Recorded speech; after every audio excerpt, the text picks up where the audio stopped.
Hello student, आपका स्वागत है स्प्लिट स्टडी चैनल पे। भी हम लोग फिजिक्स का क्वेश्चन डिस्कस करने वाले ऑब्जेक्टिव क्वेश्चन, जिसमें हम लोग 2023 का ऑब्जेक्टिव क्वेश्चन डिस्कस कर रहे हैं। इसके पहले हम लोग 2024 का ऑब्जेक्टिव क्वेश्चन डिस्कस कर चुके हैं।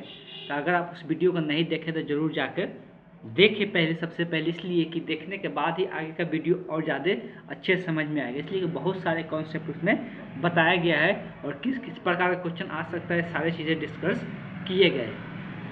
आपको इस चैनल पे फिजिक्स के रिवीजन क्लास के नाम से एक बैच क्या बोलते हैं प्लेलिस्ट मिल जाएगा। उसमें जाएगा तो सारा वीडियो इसमें अवेलेबल आपको मिलेगा। चलिए चलते हैं, आज का क्वेश्चन हम लोग देखते हैं।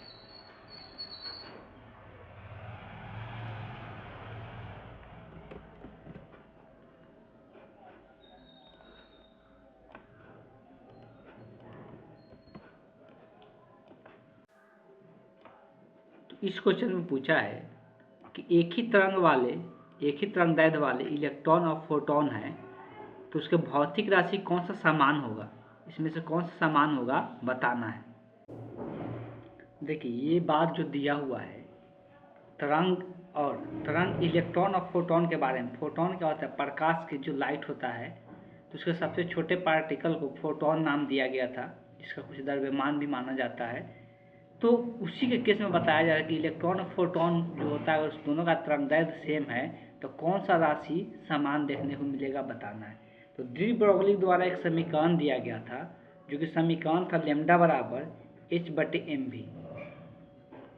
अब अगर यहाँ से ऐसे भी लिख सकते हैं, एम बी बराबर h/λ लिख सकते हैं। इस प्रकार से भी हम लोग लिख सकते हैं। ठीक, अगर हम बात करते हैं या एम बी को ही हम लोग क्या कहते हैं, पी कहते हैं, जिसको संवेग के नाम से जानते थे। पी बराबर h/λ लिख सकते हैं। ठीक है, और यहाँ पर पी क्या होता है, तो पी ही क्या होता है, संवेग होता है। संवेग होता है। अगर बात करते हैं तो यहाँ से एच भी एक कांस्टेंट है और लेमडा भी क्या बोल दिया है, दोनों के लिए सेम ही है। तो जब ये दोनों के दोनों सेम ही है, चेंज नहीं होने वाला है, तो पी का मान दोनों के लिए कोई परिवर्तन होगा नहीं होगा। तो कौन सा राशि समान रहेगा, तो संवेग समान रहेगा। अगर बात करते हैं यहाँ से भी के बारे में, तो एच बटे यहाँ पर एम गुना में भाग में जाता है, एच लेमडा हो जाता, एम इंटू लेमडा हो जाता।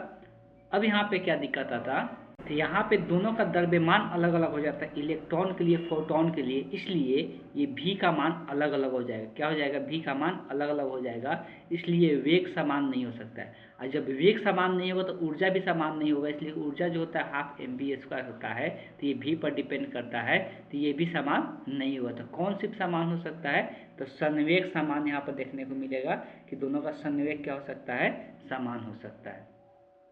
ठीक, तो इस क्वेश्चन का जो करेक्ट ऑप्शन होगा, option see the correct option हो जाएगा। चलिए चलते हैं, हम लोग नेक्स्ट क्वेश्चन देखते हैं।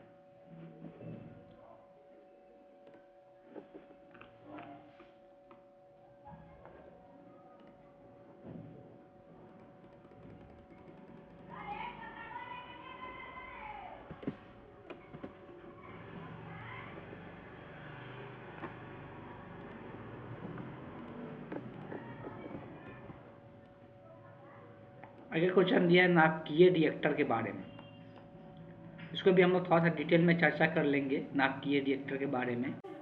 तो नाभिकीय रिएक्टर जो होता है, बेसिकली एक नाभिकीय ऊर्जा का काम करता है। नाभिकीय रिएक्टर का आगे न्यूट्रॉन का विखंडन कर, किसका, तो न्यूट्रॉन को, नाभिक को तोड़कर न्यूट्रॉन बाहर निकालते हैं, तो उसी के विखंडन करके जब हम ऊर्जा प्राप्त करते हैं, उसको नाभिकीय रिएक्टर के नाम से जानते हैं। बेसिकली होता क्या है, जब हम एक नाभिक को विखंडित करते हैं, ये मान लेते हैं नाभिक है, इसमें न्यूट्रॉन प्रोटॉन दोनों होता है, इसमें 3 न्यूट्रॉन का उत्सर्जन होता है, 3 न्यूट्रॉन का उत्सर्जन होता है।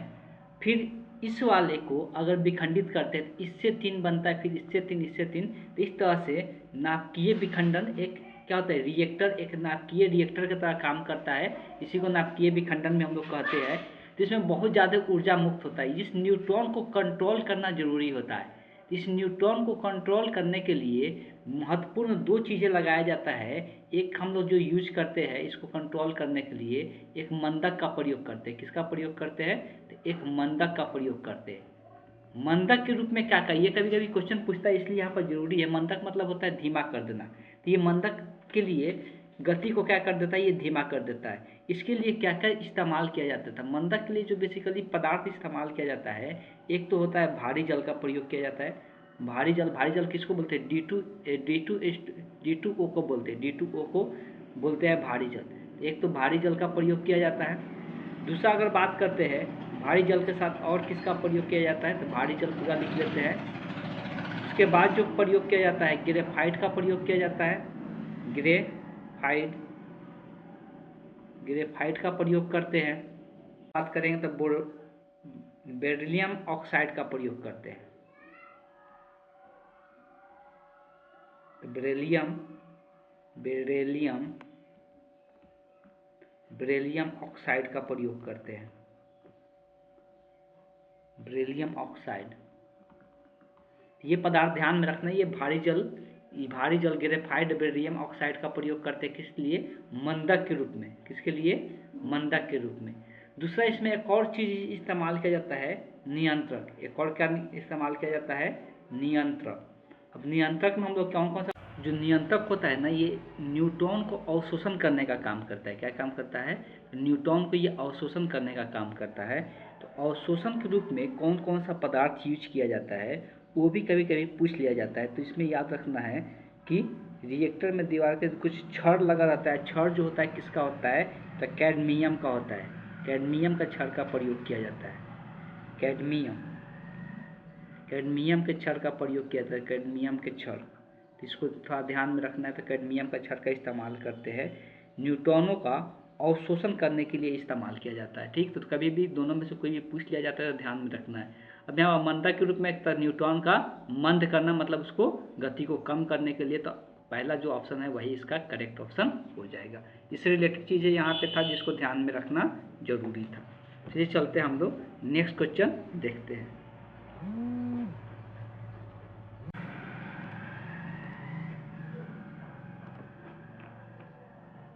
अगला जो क्वेश्चन है,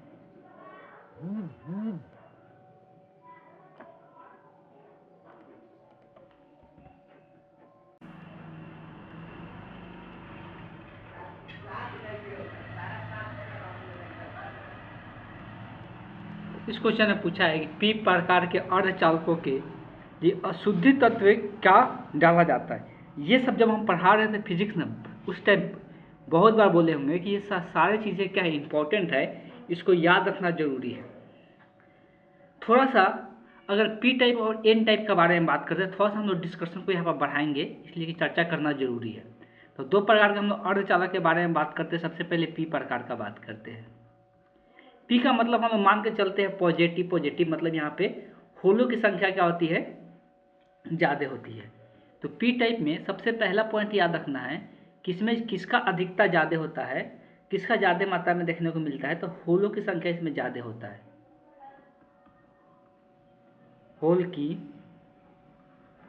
की संख्या अधिक होती है। सबसे पहला ये बिंदु है, अधिक होती है, सभी को लिख लेना है। ठीक, पहला पॉइंट। दूसरा अगर बात करते हैं तो जो पी टाइप होता है, ये पी टाइप में हम लोग जो अपद्रव मिलाते हैं वो त्रिसंयोजक होता है। तो इसमें लिख सकते हैं, इसमें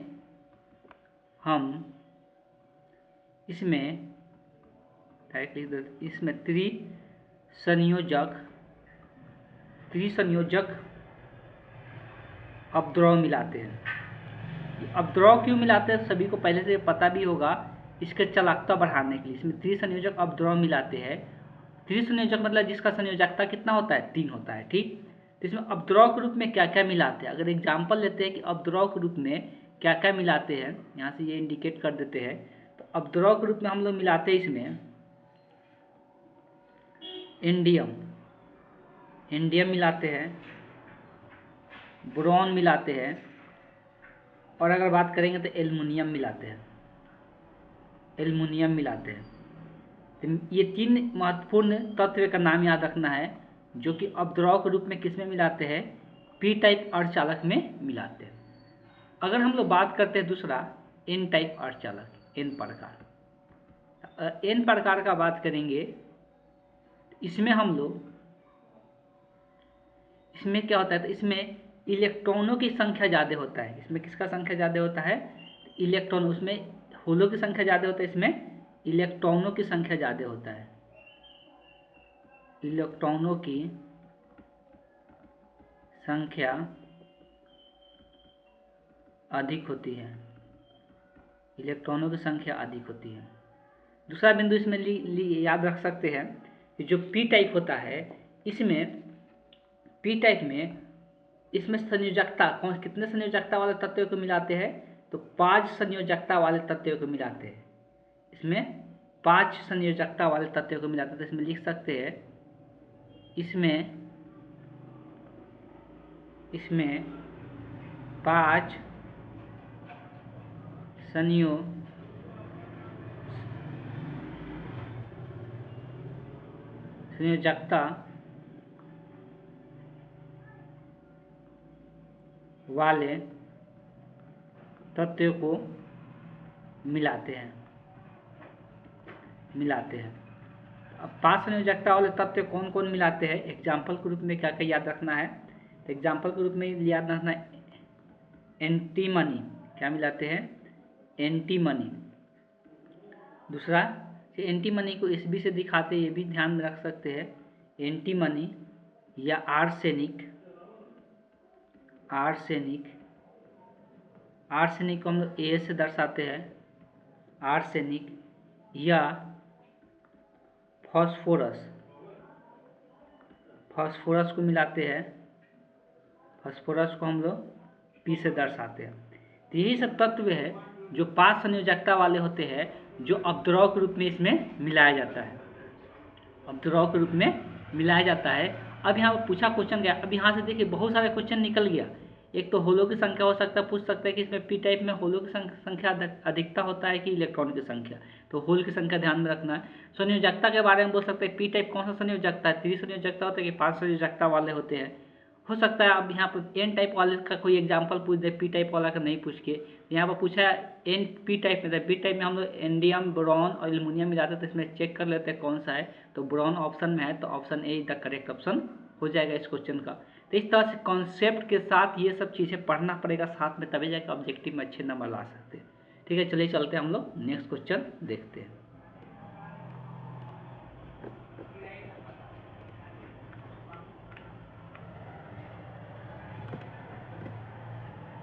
ये फिर से क्वेश्चन यहाँ पे 2024 में रिपीट किया हुआ है। ये 23 में पूछा हुआ क्वेश्चन है, देख सकते हैं। डायोड का उपयोग किया जाता है। तो इसके पहले भी हम लोग देख चुके थे। डायोड का जो उपयोग किया जाता है किसके लिए? दृश्यकारी के लिए।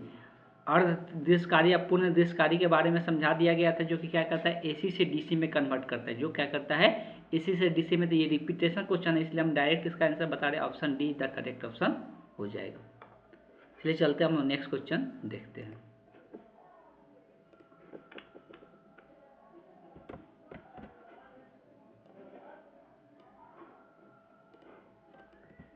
अब बात किया जा रहा है कि 6 माइक्रोफैराड वाले धारिता है, 3 संधारित्र है। कितना संधारित्र है? कितना कैपेसिटर है, जिसको इंग्लिश में हम लोग कैपेसिटर कहते हैं। 3 संधारित्र है, तो इसका न्यूनतम और अधिकतम कब मिलता है?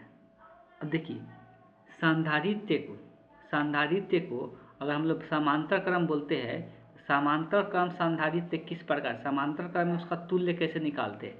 समांतर क्रम संधारित्र तो 2 प्रकार से जोड़ते हैं। संधारित्र को समांतर क्रम में जोड़ते हैं। समांतर क्रम में जोड़ते हैं तो किस तरह से जुड़ता है? ये इस तरह से जुड़ता है, ये हम लोग पहले से ही पता है। तो ये समांतर क्रम होता है, समांतर क्रम संधारित्र। ठीक है, समांतर क्रम संधारित्र इस प्रकार से जुड़ता है। अब ये समांतर क्रम संधारित्र है, तो अगर एक C1 है, C2 है, C3 है, इसका तुल्य जो होता है CP समांतर क्रम, तो इसको कैसे निकालते हैं? C1 + C2 + C3 ऐसे क्या करते हैं? जोड़ते जाते हैं। अगर श्रेणी क्रम होता है, श्रेणी क्रम संधारित्र, श्रेणी क्रम अगर संधारित्र होता है, तो इस केस में संधारित्र कैसे जुड़ा रहता है? एक के बाद एक जुड़ा रहता है। श्रेणी क्रम में अगर 3 संधारित्र है, उसको सोर्स से जोड़े हुए है, एक का संधारित्र का धारिता है C1, C2 और C3, इसका जो तुल्य निकलता है, इसको हम लोग सी एस से दर्शा देते हैं तो इसका तुल्य कैसे निकलता है, तो 1/CS divided by 1/C1 plus 1/C2 plus 1/C3 है। यही प्रतिरोध होता है तो उल्टा हो जाता है, ये आ जाता है समांतर क्रम में, ये आ जाता है श्रेणी क्रम में, इस प्रकार से तुल्य निकलता है। इस बात को याद रखना है कि जब ये इस तरह से जुड़ता है लाइन बाय लाइन तो इसका मान क्या होता है, बढ़ता है, और जब इस तरह से जुड़ता है तो इसका मान क्या होता है, घटता है।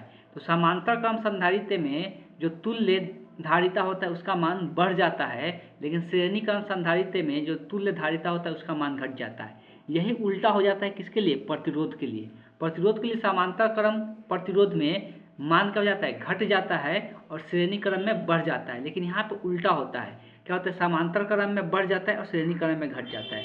मतलब न्यूनतम निकालना है तो न्यूनतम मतलब होता है कम, तो कम किससे आएगा, जब श्रेणी क्रम में जोड़ेंगे तब। तो श्रेणी क्रम में 3 प्रतिरोध को जोड़ते हैं तो इसी प्रकार से जोड़ेंगे तो इसका तुल्य कैसे निकलेगा, न्यूनतम निकालने के लिए। न्यूनतम निकालने के श्रेणी क्रम में का मान निकालेंगे तो 1 सबका 6 ही है, तो 1/6 प्लस 1/6 प्लस 1/6, तो 1/CS का मान कितना हो जाएगा, 3/6। ये कटेगा 2 मरतबे, यहाँ से दोनों तरफ पलटेगा तो क्या इसका मान आ गया, CS का मान 2 माइक्रोफैराड हो गया। तो ये न्यूनतम हो गया, तो श्रेणी क्रम में न्यूनतम निकलता है, और समांतर क्रम वाला जब यूज करेंगे तो उसमें अधिकतम निकलता है। 3 को जुड़ा हुआ है साथ में, 6 + 6 + 6 हो जाएगा, तो ये कितना हो जाएगा, 18 माइक्रोफैराड हो जाएगा। तो न्यूनतम जो आया कितना आया, 2 आया, और अधिकतम जो आया कितना आया, 18 आया। तो कौन सा ऑप्शन में है, तो option see the correct answer हो जाएगा इस क्वेश्चन का। ये ध्यान में रखना था, ठीक है। चलिए चलते हैं हम लोग नेक्स्ट क्वेश्चन देखते हैं।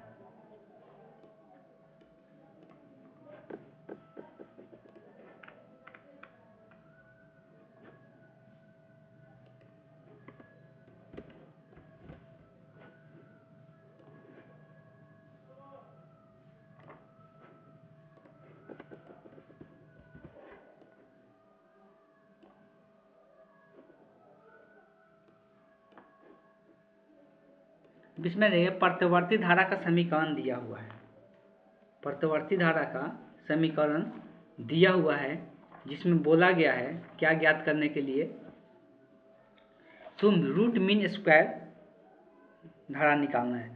मूल माध्य वर्ग हम लोग जिसको बोलते हैं, मूल माध्य वर्ग बोलते हैं। अब इसको पहले का वीडियो में भी इसको बहुत अच्छे से डिस्कस कर चुके हैं कि अगर I बराबर I0 साइन ओमेगा टी दिया रहता है, यहाँ पे जो I0 होता है तो I0 को हम लोग क्या कहते हैं, शिखर मान कहते हैं। क्या कहते हैं, शिखर मान के नाम से जानते हैं, ठीक है। अब ये इसमें 2 प्रकार का धारा देखने को मिलता है, एक I एवरेज, I औसत देखने को मिलता है, एक I RMS देखने को मिलता है। पहले बात करते हैं कि I औसत का बात करते हैं या I RMS का बात करते हैं। अगर पूरे साइकिल के लिए कभी पूछेगा, पूरे साइकिल के लिए पूछेगा, दोनों का मान क्या होगा, 0 होगा। लेकिन अगर आधा साइकिल के लिए पूछेगा तो दोनों का मान 0 नहीं होता है। तो अगर यहाँ पे लिख दे कंप्लीट के लिए पूछेगा, मतलब पूरे साइकिल के लिए पूछेगा, तो उस केस में 0 हो जाएगा। इस बात को ध्यान में रखना, इसके पहले भी बता चुके हैं। वैसे ही सेम वोल्टेज में भी रिलेशन होता है, उसको भी ध्यान में रखना है।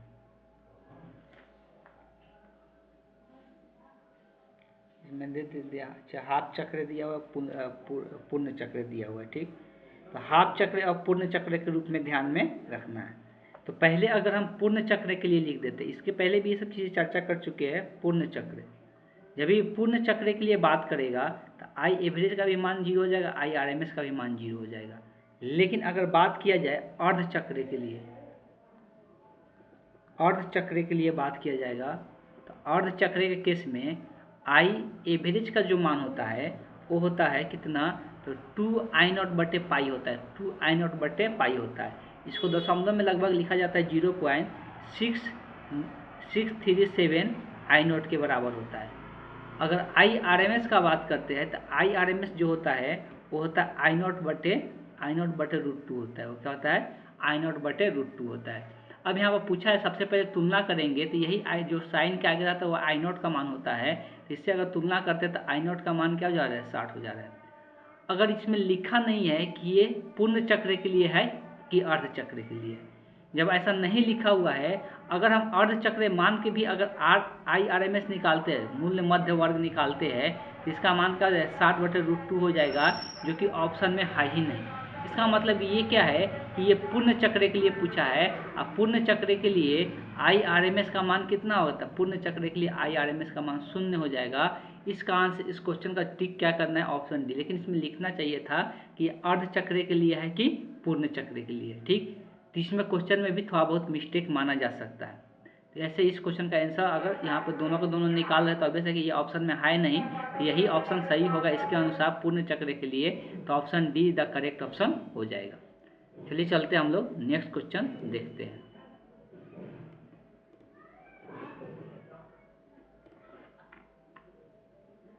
फिर से आ गया ये LR परिपथ के प्रतिबाधा